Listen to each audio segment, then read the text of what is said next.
অনেক বন্ধুরাই আছে যে তারা বলে ফেসবুকের সফলতা কোথায়। তো আমিও আমার বড় ভাইকে জিজ্ঞেস করেছিলাম, ভাই ফেসবুকের সফলতা কোথায়।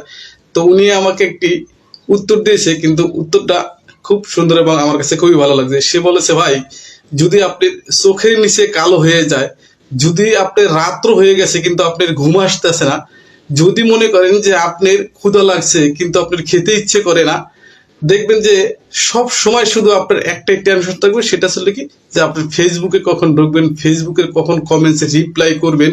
হ্যাঁ, তো এরকম যদি আপনার ফিল হয় যে আপনি ফেসবুক ছাড়া কিছুই বুঝতে আছেন না, তো দেখা গেছে আপনার রাত্র 4টা বেজে গেছে, তারপর আপনি ঘুম হইতেছে না শুধু এই ফেসবুকের কমেন্টসের রিপ্লাই দেওয়ার অপেক্ষায়। তো এরকম যদি আপনার অনুভূতি হয়, তাহলে মনে করবেন যে আপনার সফলতা খুব নিকটে। কিন্তু সফলতা আপনার কখন আসবে সেটা বলতে পারবো না, কিন্তু আপনার সফলতা তাহলে খুব নিকটে মনে হবে যদি আপনার অনুভূতিটা এরকম হয়। তো বাদ বাকি মন্তব্যটা আপনারা করে যাবেন, অবশ্যই একটা কমেন্টস করে যাবেন যে আসলে সফলতা কোথায়।